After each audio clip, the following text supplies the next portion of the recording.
Jamaah ikhwan dan akhwat dipersilakan.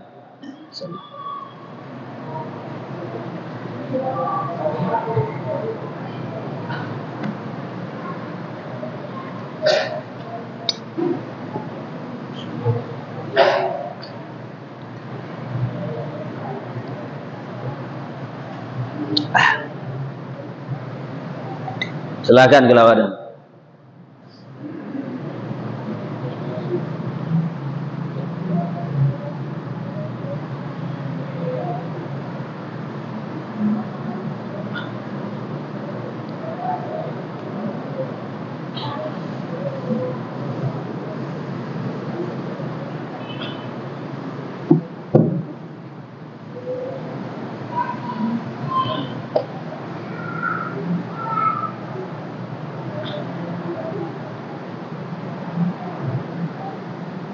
Tidak ada. Nah, kita tutup. Ya. Ya.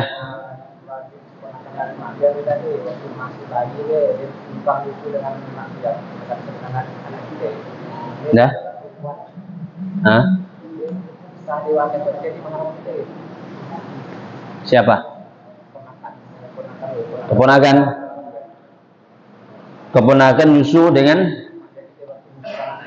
ya. Ya. Iya. Ya. Termasuk mahram. Karena dia menyusu sama istri kita. Iya. Termasuk. Ada lagi?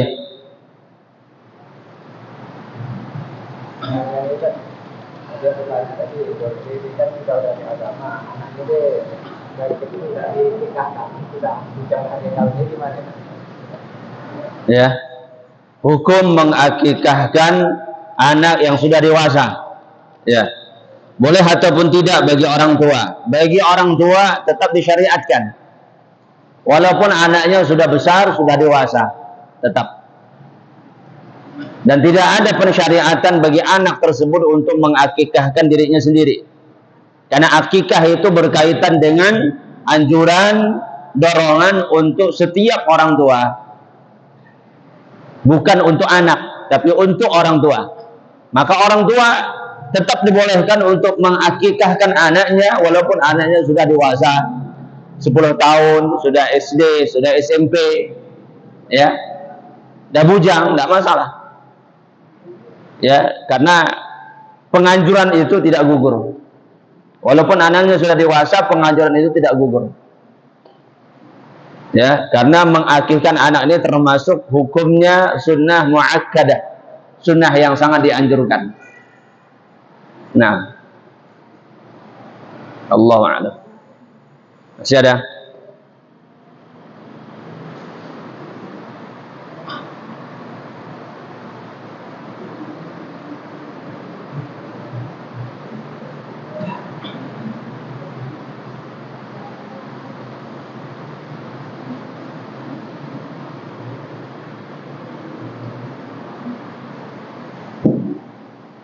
Tidak ada, kita tutup.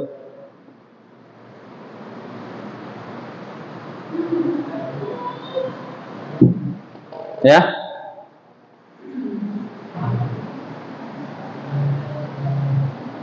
Nggak kedengaran?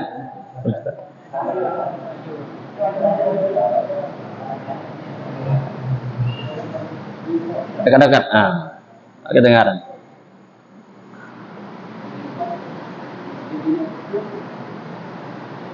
Penyebab futur.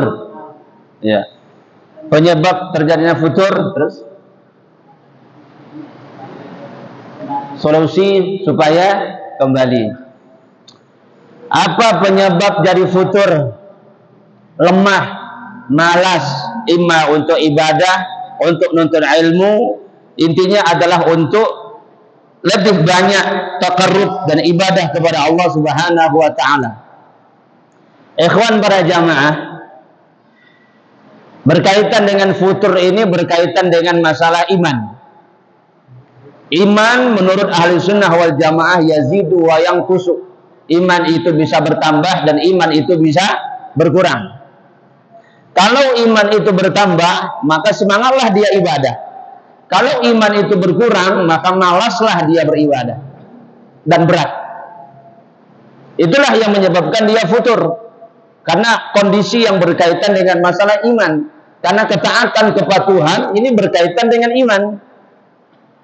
Semakin kuat imannya, maka dia akan semakin kuat juga ibadah.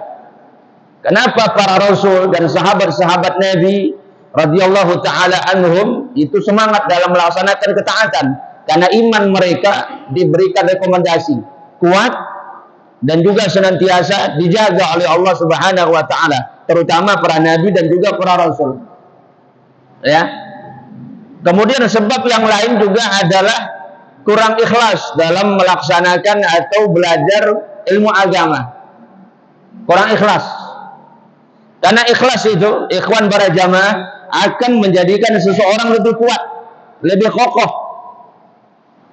Apapun kalau dilakukan dengan keikhlasan, maka dia akan dapat kekuatan. Ada orang melaksanakan ibadah haji, ibadah umrah berat, tapi kalau hatinya ikhlas, maka yang lemah pun jadi kuat, yang jauh pun jadi terasa dekat. Mungkin yang takut pun jadi berani, karena nilai keikhlasan tersebut. Kalau hal yang berkaitan dengan nuntut ilmu, kalau hati kita ini betul-betul ikhlas mengharapkan pahala dari Allah, maka orang yang ikhlas, pertama dia tidak akan bisa ditembus bentengnya oleh syaitan. Allah Subhanahu wa taala menyelamatkan ya orang-orang yang ikhlas. Hati-hati seorang itu bisa ditembus oleh syaitan, dirayu sehingga dia dijauhkan dari ketaatan, kecuali kata Allah, illal mukhlisin, kecuali bagi mereka yang ikhlas. Jadi harus ditanamkan nilai keikhlasan. Ya, kalau tidak ikhlas ya malas, lemah. Apalagi kalau seandainya banyak hal-hal yang mungkin menggoda dan membawa dia kepada kelemahan, maka dia semakin lemah. Karena ikhlas itu kekuatan. Ya. Jadi ikhwan para jamaah, seharusnya kita semakin belajar, semakin ngaji, semakin ikhlas dan semakin mutabaah, dan itulah merupakan bentuk di antara ilmu yang berkah, ilmu yang bermanfaat. Jadi betul-betul ikhlas dan mutabaah, semakin kenal dengan sunnah, dan dia semakin semangat. Semakin semangat. Kata para ulama, orang yang berkah ilmunya, bermanfaat, dia semakin semangat. Makin dia belajar, makin semangat. Makin semangat takliman, makin semangat untuk belajar, makin semangat untuk menghadiri kajian-kajian. Bukan malah semakin malas. Karena memang fenomena ini terjadi. Makin dia lama ngaji, makin kenal dengan sunnah, makin malas. Nah, ini kan masalah. Orang biasanya makin banyak makan, makin kuat, kan gitu ya? Ya enggak? Dia makan, nutrisinya cukup, vitaminnya lengkap. Seharusnya kalau udah makan, makin apa? Makin kuat. Tapi kalau ada orang makin makan, makin minum vitamin, obat kuat, makin lama, nah ini kan masalah. Apanya yang masalah itu? Apanya yang masalah? Malah makin lama dia makan. Nah, karena makannya kekenyangan kan ya. Nah, jadi ngantuk mata. Intinya bermasalah. Sama makin ngaji, makin semangat. Ya, jadi fenomena ini terjadi. Ada kadang-kadang yang udah ngaji, yang udah belajar dulu lama, tapi jauh dari majelis ilmu. Karakter seorang salafi, dia tidak jauh dari majelis ilmu, majelis ta'lim. Ya, kalau Anda merasa seorang salafiyun, maka tidak akan melepaskan diri dari majelis-majelis ta'lim. Karena banyak yang sudah katanya senior. Karena siapapun kita ini harus belajar. Ustadz kah dia guru kah? Guru di MTS, guru di TK, guru di SD, guru di SMA, guru di pesantren, pengurus lembaga, pengurus yayasan, semuanya harus belajar. Dan tidak boleh melepaskan dari majelis ta'lim. Enggak boleh. Harus kuat. Ya. Dan biasa yang menyebabkan kita lemah adalah banyak maksiat kepada Allah, banyak pelanggaran, banyak kelalaian. Banyak pelanggaran, banyak kelalaian. Ikhwan, berbuat maksiat. Ya, Al-Imam Ibnu Qayyim dalam Ad-Da'u wad-Dawa beliau mengatakan di antara bentuk hukuman bagi orang yang berbuat maksiat adalah Allah akan mencabut keberkahan untuknya. Berkah usia, berkah harta, berkah waktu, termasuk berkah ilmu akan dicabut. Ya, sebabnya karena dia berbuat maksiat, pelanggaran. Jadi orang yang tidak menghadiri majelis ta'lim, tidak peduli, dan dia menganggap dirinya sudah cukup. Ya, dia merasa dirinya sudah cukup. Kadang-kadang kan sebagian mungkin berpikir seperti itu. Aku kajian sudah hampir tiap malam. Aku udah ngaji udah lama. Udah berapa judul dah aku lakukan. Dah berapa kali aku hadir ke majelis-majelis ta'lim. Lalu dia berpikir aku udah banyak belajar. Aku udah belajar ngaji. Aku udah banyak mendengarkan ustadz menyampaikan materi. Lalu setelah itu dia merasa cukup. Sudah, aku belajar apa? Ada ngajaklah dari maghrib sampai isya cukup. Habis itu aku balik. Tidak perlu aku tanya jawab. Para ikhwan, itu tidak beradab. Ataupun dikatakan kurang beradab. Nah, cuman takutnya kalau dia marah. Ya, kita ini berbuat salah tapi mudah tersinggung kalau diberikan kasih tahu ataupun diberikan nasihat. Ya, benar. Karena majelis taklim kita ini dari maghrib sampai selesai isya. Ada jamnya, ada waktunya, kita bubar. Kita mulai kajian sama-sama, kita bubar kajian juga sama-sama. Kan indah namanya. Kita balik sama-sama. Ya, dan itu merupakan adab penting. Karena sahabat Nabi itu karakter mereka demikian. Karakter mereka demikian. Sahabat Rasulullah sallallahu alaihi wasallam dalam surah An-Nur ayat 62, "Innamal mu'minuna amanu billahi wa rasulih." Orang-orang mukmin di kalangan para sahabat, mereka itu betul-betul beriman kepada Allah dan juga beriman kepada Rasul. Wa idza kanu ma'ahu ala amrin jami'in lam yadhhabu. Kalau seandainya mereka para sahabat itu bersama Nabi dalam sebuah majelis, dalam perkara-perkara penting dalam agama, kajian ataupun yang semisal dengan itu, mereka tidak akan pernah pergi sampai selesai. Lam yadhhabu, sampai selesai. Hatta yasta'dzinuh, sampai mereka itu minta izin kalau seandainya mereka punya hajat. Itulah adab. Nah, adab itu tidak kita perhatikan. Dan itulah yang mungkin menyebabkan kita lemah. Ya. Orang yang tidak belajar ilmu agama semakin mudah diganggu, dibawa.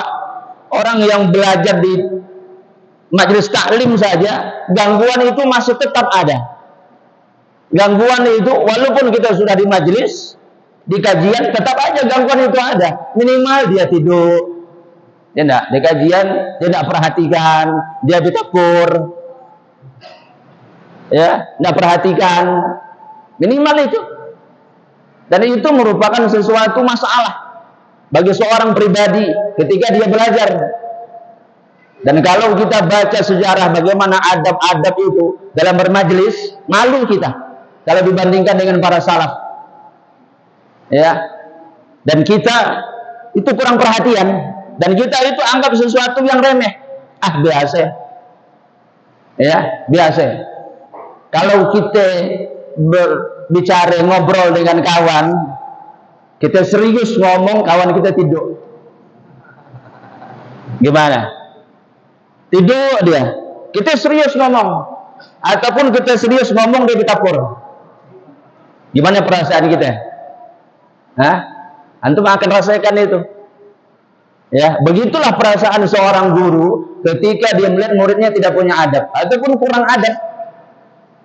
Dan itu dianggap remeh, sesuatu yang kecil, sesuatu yang hanya dianggap sekilas saja. Ah, enggak masalah.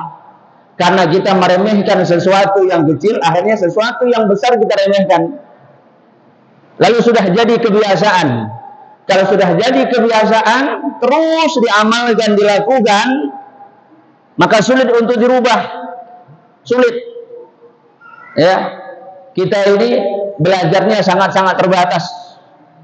Udahlah kita datang, tidak maksimal. Kita datang hanya sekedar dengarkan saja. Catatan kita bawa, enggak. Buku kita ada, dan kan itu. Gaya kita ngaji kan seperti itu. Ya. Gaya kita ngaji seperti orang awam. Yang penting saya datang, sudah. Mudah-mudahan saya dapat pahala. Betul. Tapi peningkatan itu harus ada, minimal sedikit peningkatan. Yang ada kan apa? Makin hari makin berubah.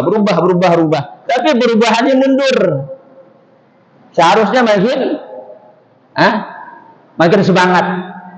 Ya, enggak bawa buku, enggak bawa catatan, oke lah, enggak masalah. Yang penting aku menampakkan semangat saya belajar. Saya simak betul-betul. Itu pun dah syukur kalau bahasa kita. Dan kita muliakan majelis taklim, kita cintai dan kita hormati. Dan kita juga menghormati sahibul majlis, ustadz kita yang menyampaikan kajian dan ceramah ataupun menyampaikan materi. Karena apa? Karena dia begitu perhatian dengan kita. Kita belum tentu perhatian dengan guru kita, tapi guru kita sudah punya perhatian dengan kita. Apa buktinya? Guru kita sebelum kajian, dia sudah merojaah berjam-jam. Untuk siapa? Untuk siapa? Untuk murid-muridnya. Saya harus sampaikan ilmu semudah mungkin agar nanti bisa difahami oleh ikhwan dan para pendengar. Berjam-jam tuh. Mungkin dia tidak peduli dengan anaknya, dengan istrinya, segala macam. Demi siapa? Demi kita yang lagi sedang belajar. Ya, tapi kita tidak perhatian. Jadi ibaratnya guru kita sungguh-sungguh, tapi kita tidak sungguh-sungguh. Bagaimana kita akan dapat ilmu? Ya, jadi kita termasuk orang yang mencintai ilmu, tapi belum dikatakan talibul ilmi. Bukan penuntut ilmu, baru cinta. Baru bahasa lainnya suke. Mundaan takliman dan suke rasing. Jadi baru ada tingkatan suke baru. Pencinta-pencinta ilmu. Tapi penuntut ilmunya belum. Ya, penuntut ilmunya belum. Nah, itu harus kita perhatikan sekecil mungkin. Kalau enggak nanti futur. Ya. Dan sesuatu yang kecil itu kalau diperhatikan, apalagi itu kebaikan, maka Allah akan berkahi kita. Dan Allah Subhanahu wa taala akan berikan kepada kita kekuatan. Ya. Nah, demikian. Allahu a'lam bissawab. Ustaz, wajibkah khitan bagi anak perempuan? Barakallahu fiik. Para ulama khilaf tentang hukum wanita atau anak perempuan dikhitan ataupun tidak. Tapi jumhur ulama mengatakan juga dikhitan. Ya, terutama dalam mazhab Syafi'i dan sebagian dari ulama yang lain mengatakan perempuan juga dikhitan. Dalilnya adalah hadis sahih dari Aisyah radhiyallahu taala anha, ketika Aisyah menyebutkan bahwasanya wajib mandi antara laki-laki dan perempuan, maksudnya suami dan istri, apabila dua khitan bertemu. Apabila dua khitan bertemu. Apa maksudnya dua khitan tersebut? Ya, kemaluan, tapi dengan bahasa khitan. Berarti laki-laki di khitan, si perempuan pun juga di khitan. Dan manfaat khitan itu banyak sekali. Al-Imam Nawawi itu menyebutkan manfaat khitan, baik bagi laki-laki ataupun perempuan. Kalau bagi laki-laki, untuk kebersihan, untuk supaya tidak banyak najis bertumpuk di kulit-kulit, tahu? Ya, agar bersih dari najis-najis tersebut. Itu kalau untuk laki-laki. Dan terutama juga ketika kalau dia sudah menikah nanti, dia akan merasakan manfaat daripada berkhitan. Ya, nah itu manfaatnya lebih dahsyat lagi. Nah, yang belum menikah, saya nak pikirkan macam-macam. Sunat ya dulu. Ya. Yang penting sunat khitan. Kalau untuk perempuan, manfaat khitan untuk perempuan adalah, ya, kata para ulama, agar tidak begitu tinggi syahwat hawa nafsunya. Jadi dipotong sedikit dalam rangka supaya tidak begitu kuat, ya, sehingga dia ya normal. Karena kalau seandainya kuat nanti hawa nafsunya repot juga, ya, apa anak ngurusnya.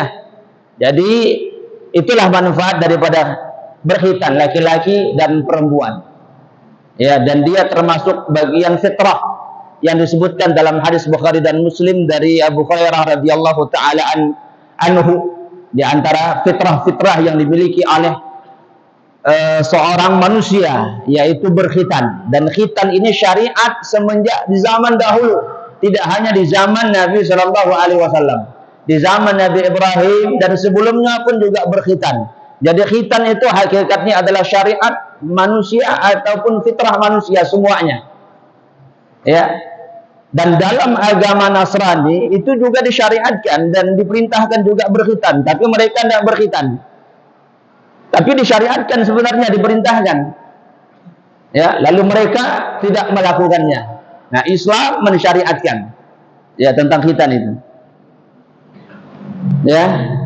Adapun masalah apakah boleh mengadakan walimah dalam khitan, ya, walimah dalam khitan, Allahu a'lam. Menurut sebagian ulama, di antaranya disebutkan oleh Al-Imam Ibnu Hajar Asqalani rahimahullahu ta'ala dalam, kalau tidak salah, dalam syarah terhadap Sahih Bukhari, kitab Fathul Bari, beliau menyebutkan tentang bolehnya untuk mengadakan walimah yang berkaitan dengan khitan, ya. Dan sebagian ulama memberikan batasan hanya untuk laki-laki saja, kalau untuk perempuan tidak. Jadi perempuan tidak diutamakan, dianjurkan untuk diwalimahkan. Kenapa dibedakan? Karena perempuan dengan laki-laki beda, ya.